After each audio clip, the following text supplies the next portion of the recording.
Hello everyone, welcome to our channel. So in today's class, we are going to do set 6 of PYQs of English subject CUET exam. So let's start today's class. हमारा first question है either Vijay or Vimal dash going to be selected for the watch.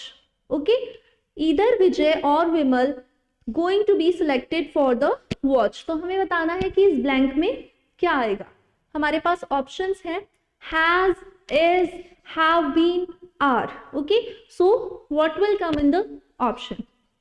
अच्छा देखिए ये correlative conjunctions है either और. Either के साथ और का यूज होता है, नीदर के साथ नॉर का यूज होता है.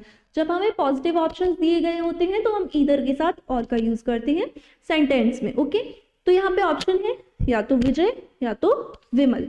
अब हमें बताना है कि ऑप्शन में क्या आएगा. देखिए जब भी सेंटेंस जो है ईदर और से, जब सेंटेंस में ईदर और का यूज किया जाता है तो जो वर्ब आती है वो सेकंड सब्जेक्ट के अकॉर्डिंग आती है. Okay, according to the second subject verb का यूज होता है. ईदर विजय और विमल, तो अब जो सेकंड सब्जेक्ट है वो सिंगुलर है तो वर्ब सिंगुलर आएगी, अगर प्लूरल है तो वर्ब प्लूरल आएगी. तो विमल, विमल क्या है, सिंगुलर है या प्लूरल है? Vimal is a noun, name of a person, so it's singular. तो वर्ब कैसी आएगी, सिंगुलर आएगी. सिंगुलर वर्ब कौन सी है, इज और हैज, ये तो प्लूरल है, सो ये एलिमिनेट हो जाएंगे. हैज और इज में से ऑप्शंस में, इन दोनों ऑप्शंस में से ब्लैंक में क्या आएगा. देखिए going, ING form of the verb. So ING form of the verb is used in the continuous tense और उसमें किसका यूज होता है, is, am, are, was, were. So तो हमारे ये जो सेंटेंस है दिस इज इन प्रेजेंट, तो हम प्रेजेंट टेंस का यूज करेंगे. सो इज का यूज होगा ना कि हैज. सो ईदर विजय और Vimal is going to be selected for the watch. ठीक है, ईदर विजय और विमल इज, यहाँ पे क्या आई है, सिंगुलर वर्ब आई है सेकंड सब्जेक्ट के अकॉर्डिंग. ओके, जो और के पास वाला सब्जेक्ट है उसके अकॉर्डिंग. ठीक है, ओके, आगे देखते हैं. कुछ हमें यहाँ पे कोरिलेटिव कंजंक्शंस बताए गए हैं, उन्हें देखते हैं. ईदर और, ईदर और क्या है, कोरिलेटिव कंजंक्शन है. कोरिलेटिव कंजंक्शन का अभी हमने जो सेंटेंस देखा उसमें ईदर और का ही तो यूज किया गया था. तो ईदर और का यूज तब किया जाता है जब जो ऑप्शंस दिए गए हैं हमें वो पॉजिटिव हो, सेंटेंस पॉजिटिव हो, तो ईदर और का यूज किया जाता है. We can either eat at home और go to the restaurant nearby. हम घर पे भी खाना खा सकते हैं और जो नियर बाय रेस्टोरेंट है वहां भी जा सकते हैं. तो यहाँ पे दो ऑप्शंस हैं और सेंटेंस पॉजिटिव है तो ईदर और का यूज किया गया है. नीदर नॉर नेगेटिव ऑप्शंस को दर्शाता है. जब सेंटेंस में हमें नेगेटिव ऑप्शंस दिए गए होते हैं या फिर सेंटेंस ही नेगेटिव होता है. ओके, देखिए नीदर डिड हर सिस्टर और her best friend showed up at the event. ना तो उसकी सिस्टर और ना ही उसकी बेस्ट फ्रेंड इवेंट में दिखाई दी. सो दोनों में से कोई भी नहीं, तो इसके लिए हमने नीदर नॉर का यूज किया. Not only but also, not only but also correlative conjunction है. ये हमें क्या दिखाता है, एक सेंटेंस में जब हम ये कहना चाहें कि वो इंटेलिजेंट ही नहीं है बट वो एक बहुत अच्छा डांसर भी है, he is not only intelligent but also a very good dancer. तो जब हम एंड की जगह रिप्लेस करते हैं, एंड का हम यूज करते हैं ना, जैसे राम एंड श्याम, सो उसको रिप्लेस करने के लिए हम नॉट ओनली बट ऑल्सो का यूज कर सकते हैं जब हम सेंटेंस में पॉजिटिव क्वालिटीज बता रहे हूँ, adding with some another quality. ठीक है, देखिए सेंटेंसेस में not only is he a linguistic but also a pianist. तो सेंटेंस क्या है, ये पॉजिटिव सेंटेंस है. ओके, बोथ एंड, बोथ के साथ जिस कोरिलेटिव कंजंक्शन का यूज होता है वो है and. This correlative conjunction pair is used to emphasize the true fact in the given sentence. They have both a swimming pool and jacuzzi in their backyard. ठीक है, उनके बैकयार्ड में क्या है, स्विमिंग पूल भी है और जकूजी भी है. तो बोथ एंड का यूज कब होता है, जब ट्रू फैक्ट्स एक सेंटेंस में हम बता रहे होते हैं. बोथ के साथ एंड का ही यूज होता है. नो सूनर देन, ठीक है, देखिए नो सूनर के साथ देन का यूज होता है. हमें काफी बार एरर डिटेक्शन में क्वेश्चन दे दिया जाता है नो सूनर के साथ व्हेन का यूज करके, बट हमें ये ध्यान रखना है कि नो सूनर के साथ देन का ही यूज होगा. ओके। नो सूनर, अच्छा देखिए यहाँ पे लॉ ऑफ इन्वर्जन भी यूज किया गया है। जब भी sentence no sooner, hardly, scarcely से स्टार्ट होता है तो सब्जेक्ट से पहले हेल्पिंग वर्ब का यूज किया जाता है, उसे हम लॉ ऑफ इन्वर्जन कहते हैं। आई क्या है यहाँ पे, आई है सब्जेक्ट, सब्जेक्ट है आई। रीच क्या है, मेन वर्ब है। बट हेड क्या है, हेड है हेल्पिंग वर्ब। तो सब्जेक्ट से पहले यूज किया गया है हेल्पिंग वर्ब का, तो क्या है, ये है law of inversion. Law of inversion, जब भी सेंटेंस एडवर्बियल फॉर्म से स्टार्ट होगा। No sooner had I reach the bus stop then. अब देखिए नो सूनर का कोरिलेटिव कंजंक्शन क्या है, देन है, तो इसलिए नो सूनर के साथ देन का यूज किया गया है। अब यहाँ पे नो सूनर का जो यूज है सेंटेंस के मिड में किया गया है, स्टार्टिंग में नहीं किया गया। स्टार्टिंग में किया गया होता है तभी लॉ ऑफ इन्वर्जन का यूज होता है, मिड में किया गया हो तो लॉ ऑफ इन्वर्जन का यूज नहीं होगा। जो सिंपल स्ट्रक्चर होता है सेंटेंस का वही फ्रेम होता है। Ramesh had no sooner open the box then everybody was amazed. ठीक है, तो नोबडी के साथ सॉरी नो सूनर के साथ किसका यूज किया गया है, देन का यूज किया गया है। हार्डली व्हेन, नो सूनर किसके साथ पेयर बनाता है, नो सूनर का देन के साथ पेयर होता है। सेम वे में हार्डली के साथ कौन सा कोरिलेटिव कंजंक्शन यूज होता है, व्हेन। हमें काफी बार एरर डिटेक्शन में इन दोनों को नो सूनर के साथ व्हेन का यूज दे दिया गया होता है और हार्डली के साथ देन दे दिया गया होता है, तो हमें करेक्शन करना होता है। नो सूनर के साथ देन और हार्डली के साथ व्हेन का ही यूज करेक्ट है। Okay, I had hardly stepped out of my house when it began to rain. When का यूज किया गया है ना हार्डली के साथ, मैं अपने घर से निकला ही था कि बारिश होना स्टार्ट होगी। ओके, सच एज, नेक्स्ट क्या है, such as.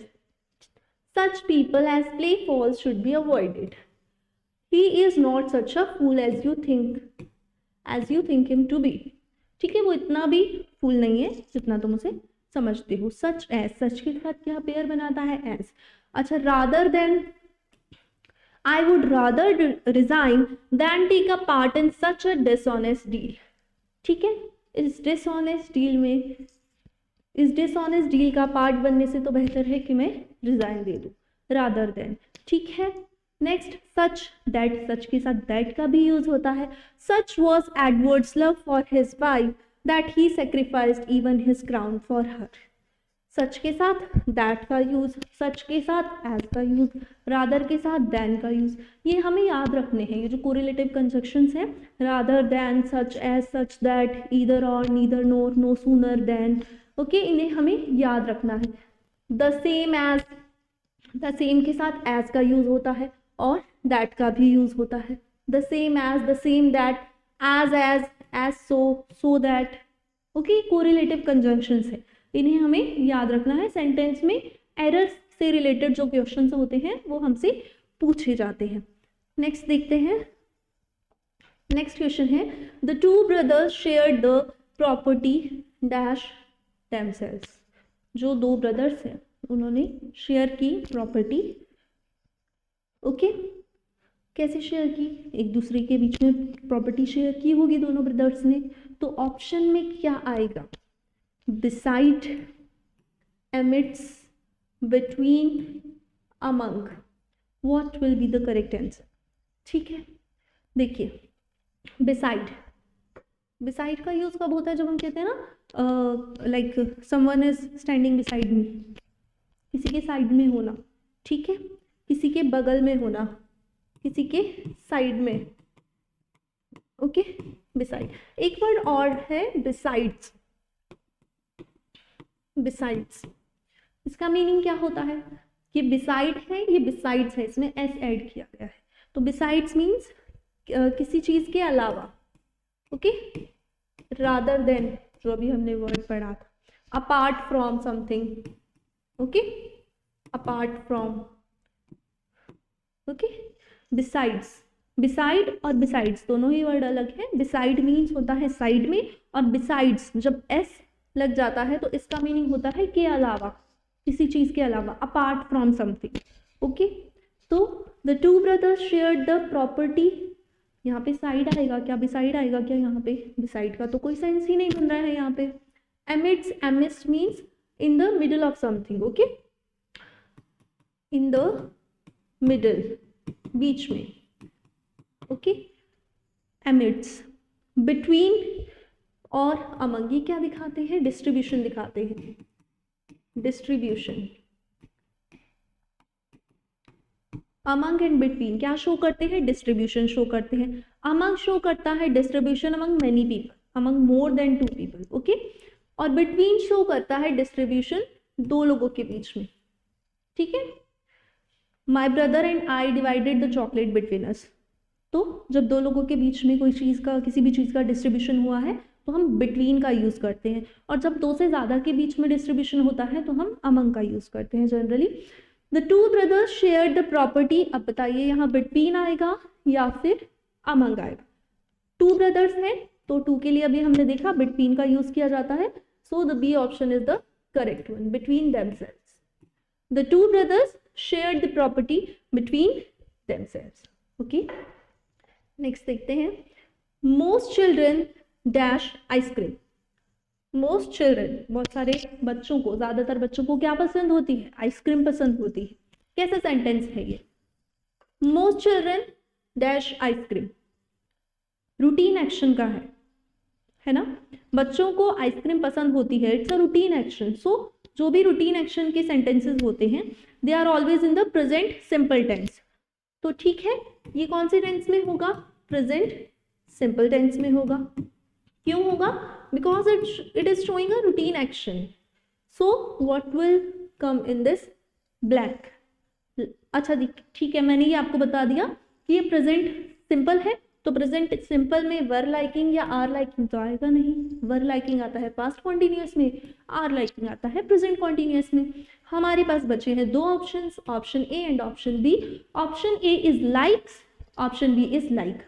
Children singular noun है, प्लूरल नाउन है, कैसा noun?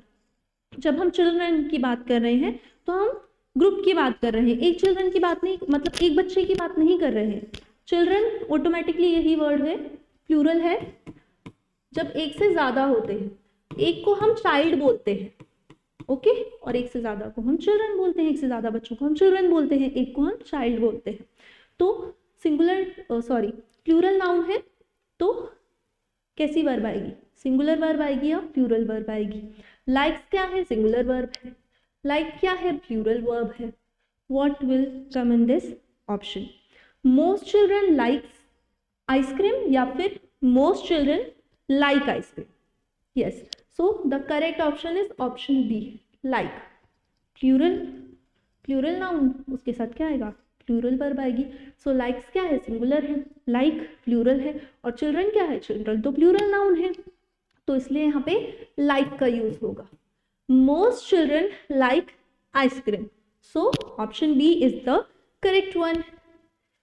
Okay, 4th question, the speaker did not properly space out his speech but went on dash on one point only। ठीक है, जो speaker था उसने अपनी जो स्पीच थी उसको क्लियरली डिफाइन नहीं किया, उसे स्पेस आउट नहीं किया, मतलब अच्छे से नहीं समझाया, बस एक ही पॉइंट पे क्या करता रहा। ऑप्शंस में से बताना है।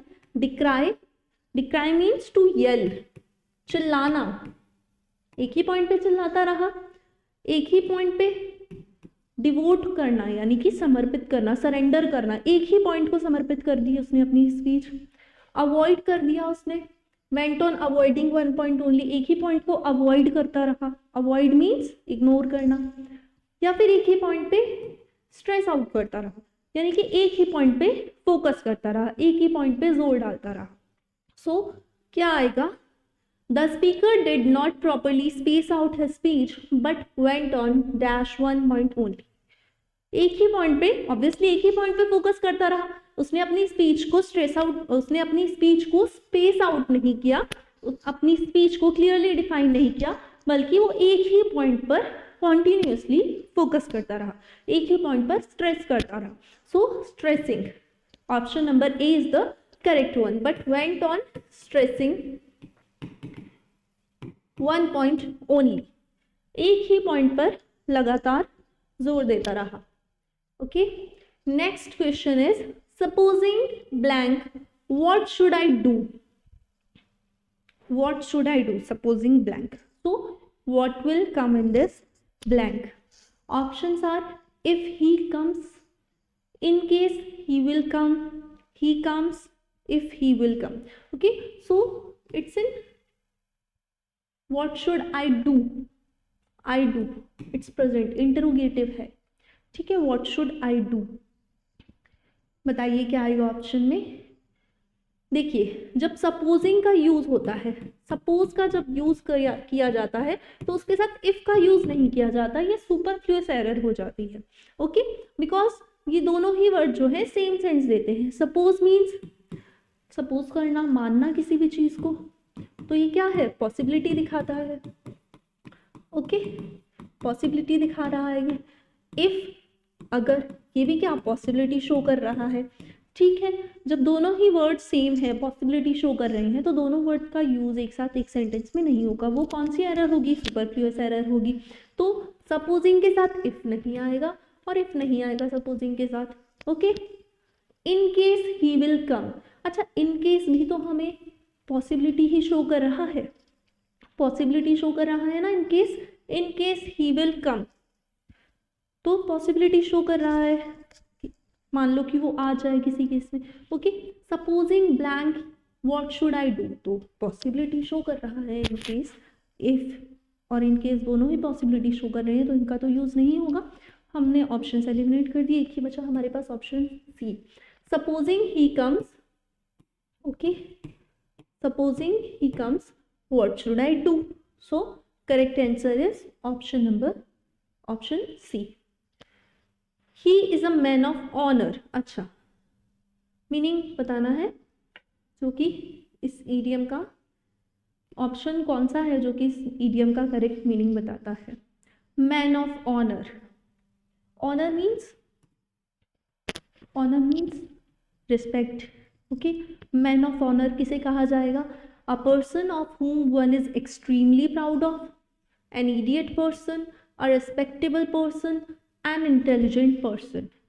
A man of honor.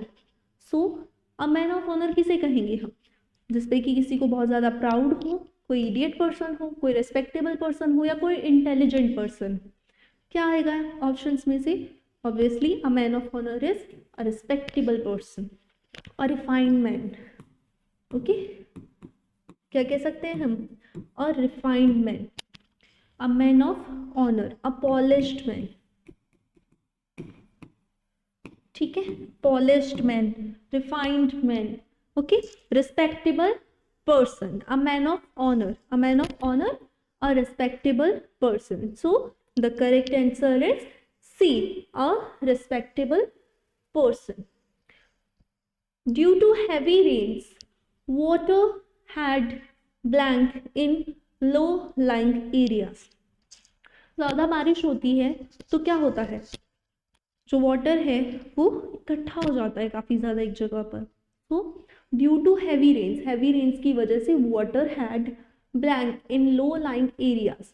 तो हमें बताना है इस ब्लैंक में क्या आएगा, gathered, stagnated, assembled, entered. Enter होना यानी कि टू कम, असेंबल यानी कि कलेक्ट होना, ठीक है, स्टैग्नेटेड यानी कि स्थिर हो जाना एक जगह पे. ओके, gathered, gathered also mean to collect something. Okay, so which option is the correct one. क्या होता है, जब बहुत ज़्यादा हैवी रेन होती है तो पानी जो है वो ठहर जाता है. ओके, एक ही जगह पर पानी ठहर जाता है, वाटर का फ्लो नहीं बन पाता है, तो वो वाटर स्थिर हो जाता है, स्टिल हो जाता है. So the correct answer is B, stagnated. Due to heavy rains water had stagnated in low lying areas. Stagnated, okay, still हो जाना, okay, inactive हो जाना. so due to heavy rains जो water है वो ठहर गया है. okay, inactive हो जाना मतलब कि कोई मूवमेंट नहीं है. stagnated क्या है, वर्ब है. air will stagnate if we don't get some ventilation. घर में होता है ना, या फिर ऑफिस में भी काफ़ी जगह वेंटिलेशन के लिए अलग से स्पेस प्रोवाइड किया जाता है ताकि एयर का जो फ्लो है वो मेंटेन रहे, स्टेगनेटेड ना रहे. His mind स्टेगनेटेड from years of solitude. Solitude means isolation.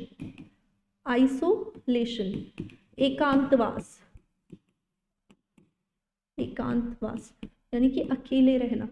सो उसका जो माइंड है वो काफ़ी ज़्यादा ठहराव में है, रुक चुका है, इनएक्टिव है। किस वजह से? ईयर्स ऑफ सॉलिट्यूड की वजह से।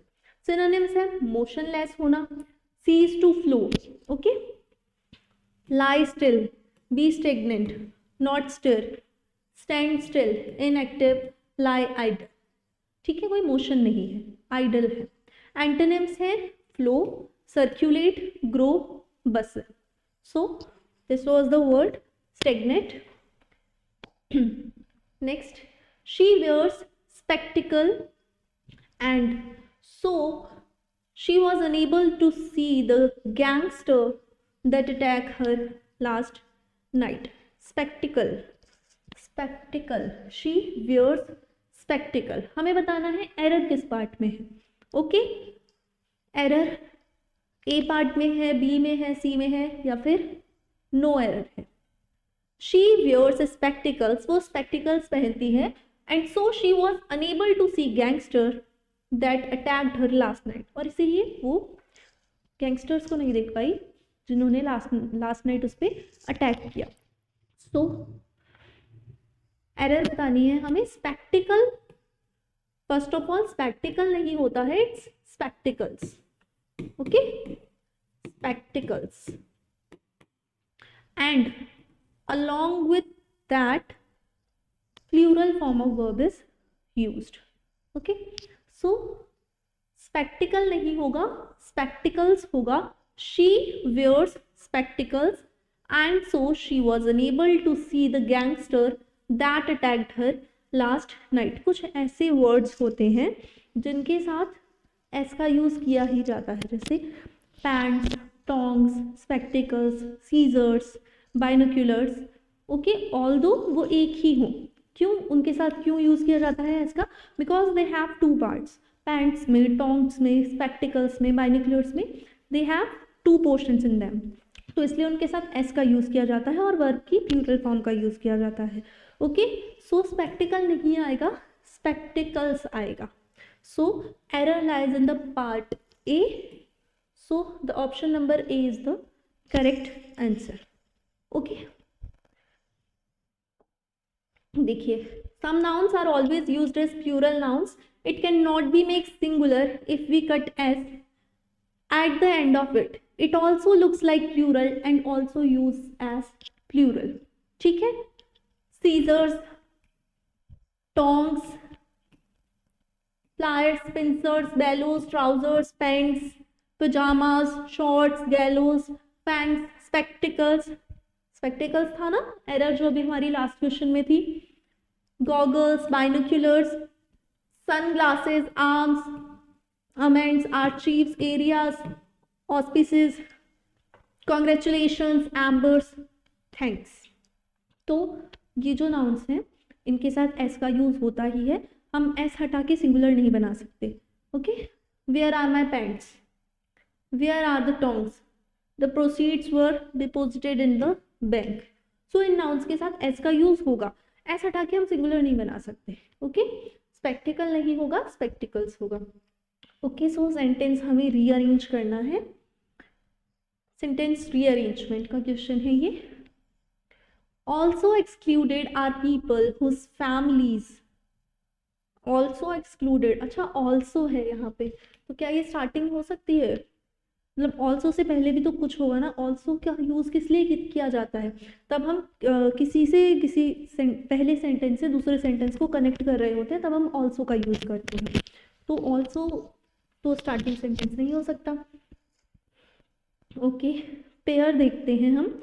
अ gross annual income of ₹8 lakh or more will be excluded from the quota on 5 acre or more of agriculture land. अच्छा, फैमिलीज, देखिए यहाँ पे हमें एक नाउन मिला है फैमिलीज, तो ये स्टार्टिंग सब्जेक्ट हमारा स्टार्टिंग सेंटेंस हो सकता है, सब्जेक्ट मिला है मतलब हमें एक सेंटेंस में। Families in the general category earning. अब देखिए अर्निंग का यूज किया गया है, हमें देखना है पेयर। अर्निंग किस चीज़ की अर्निंग करते हैं? हम अर्न करते हैं हम इनकम ही तो अर्न करते हैं।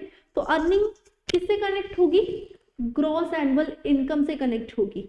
सो एस के बाद किसका पेयर बनेगा? क्यू का। ठीक है, एस के बाद क्यू का पेयर बनेगा।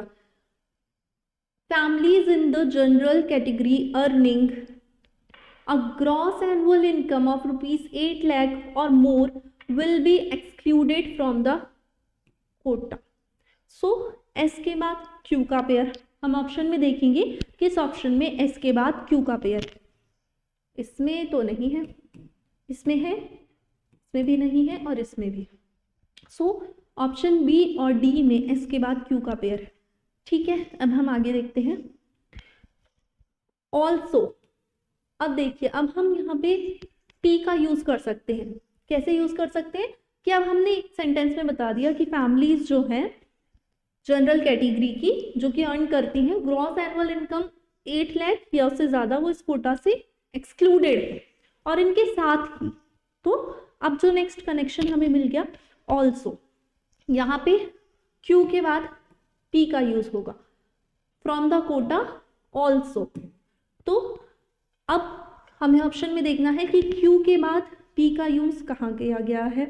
यहाँ पे तो Q के बाद R है, यहाँ Q के बाद P है, तो यानी कि ये वाला जो ऑप्शन है हमारा करेक्ट हो जाएगा, option number C. Okay, sorry, option number D.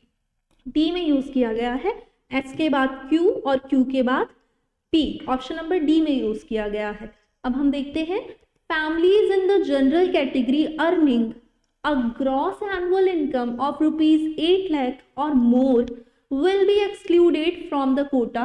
Also excluded are people whose families own 5 acre or more of agriculture land. So हमारा जो करेक्ट फॉर्मेशन है वो बना S Q P R. So option number D is the correct one. हमने कैसे देखा कि sentence connect हो रहे हैं, तो उनके पेयर्स बना लिए। जैसे families in the general category earning, अब अर्निंग वर्ड से हमें पता चला क्या अर्न होती है, इनकम अर्न होती है। सो बी जो ऑप्शन है, सॉरी Q जो ऑप्शन है उसमें इनकम का मेंशन किया गया है, ग्रॉस एनुअल इनकम। सो S के साथ Q का पेयर बना। जो बात Q में कही जा रही है उसी बात को P में आगे बताया जा रहा है, ऑल्सो का यूज किया गया है, कनेक्शन बना है, तो Q के बाद P का यूज होगा। लास्ट में एक ही सेंटेंस बचा है R। सो SQPR जो है वो करेक्ट फॉर्मेशन है। So D option is the correct answer. Okay, select the correct passive form of given sentence. Sentence है एक, इसका करेक्ट पैसिव फॉर्म हमें बताना है। The Central Board of Secondary Education has launched a new helpline for students. Okay, हमें पता है passive active को पैसिव में कैसे कन्वर्ट करते हैं, सब्जेक्ट और ऑब्जेक्ट आपस में इंटरचेंज हो जाते हैं और अकॉर्डिंगली हम टेंस जो है वो चेंज करते हैं। कैसे? Central Board of Secondary Education has launched, देखिए हैज़ लॉन्च्ड, कौन सा टेंस यूज किया गया है? प्रेजेंट परफेक्ट यूज किया गया है। क्या होता है present perfect? Has have plus third form of the verb. अच्छा, जब हम पैसिव में कन्वर्ट करते हैं तो क्या चेंज होता है? जो प्रेजेंट परफेक्ट है वो चेंज होता है has have plus been plus verbs third form. So ये एक्टिव है, इसको पैसिव में कन्वर्ट करेंगे तो क्या आएगा? Has been launched. ठीक है, हमने सिर्फ टेंस कन्वर्ट किया है, अभी हमने पूरा सेंटेंस कन्वर्ट नहीं किया है, हमने सिर्फ टेंस देखा है। हैज़ लॉन्च्ड, ओके, किस में कन्वर्ट होगा? Has been launched. अब हम ऑप्शंस अगर देखें तो इसमें इज लॉन्च्ड है, ये तो इनकरेक्ट हुआ। विल बी लॉन्च्ड, ये भी इनकरेक्ट हुआ। हैड, ये तो पास्ट में चला गया। हैज़ बीन लॉन्च्ड, एक ही मिला है हमें, डी, तो वो करेक्ट है।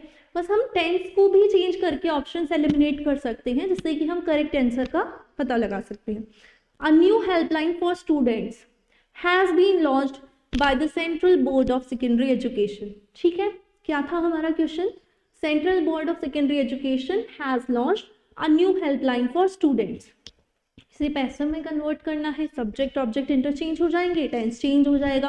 टेंस कौन सा है? प्रेजेंट परफेक्ट है। प्रेजेंट परफेक्ट किस में चेंज होगा?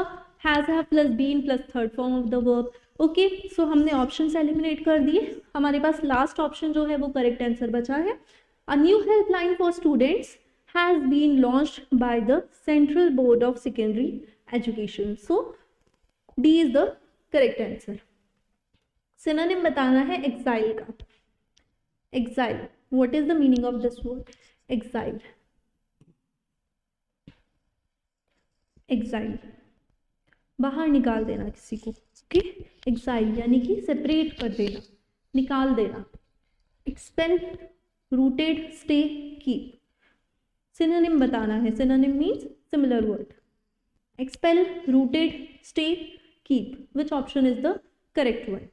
एक्साइल यानी कि बाहर निकाल देना।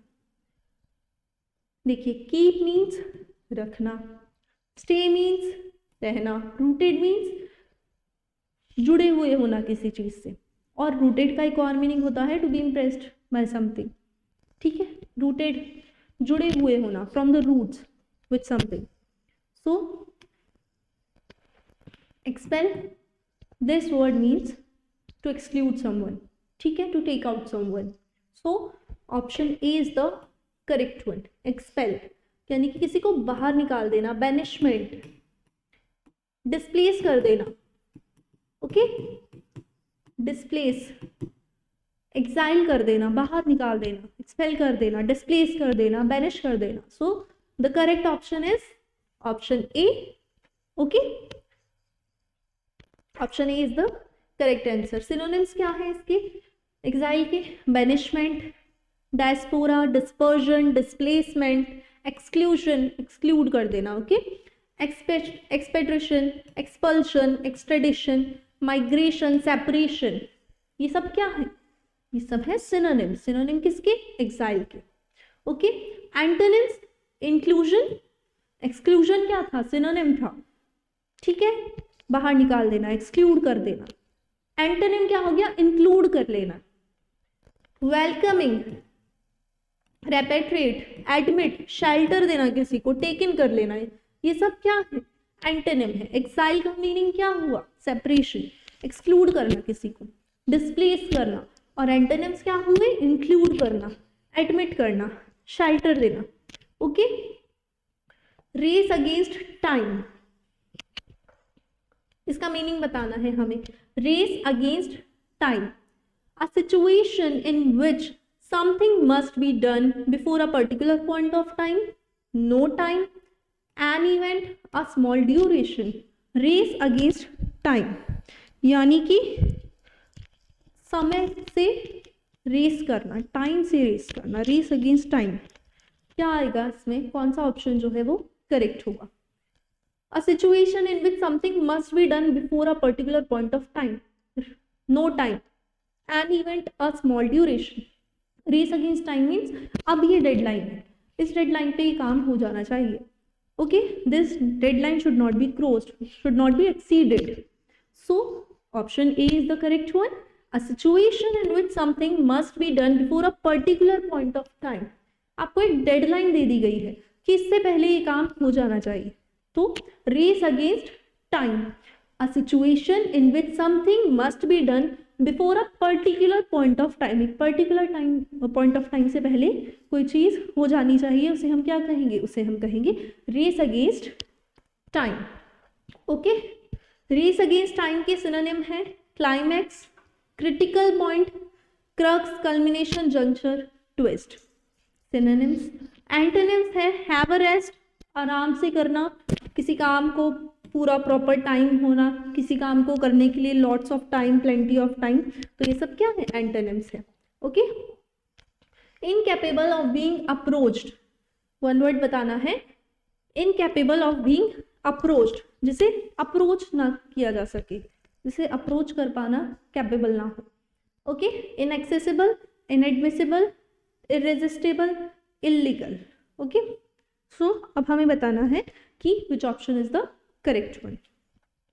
Illegal, something which is not legal, ठीक है, जो लीगल नहीं है। नॉट लीगल तो ये तो नहीं बन रहा, incapable of being approached, illegal थोड़े ना होगा।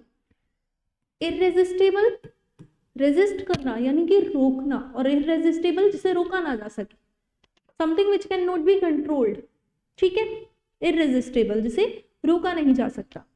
Inadmissible, something which can not be accepted, can not be approved, it is inadmissible. Something which can not be accepted और अप्रूव्ड इज इनएडमिसिबल, जिसे एडमिट नहीं कर सकते, you can not admit to that particular thing, okay.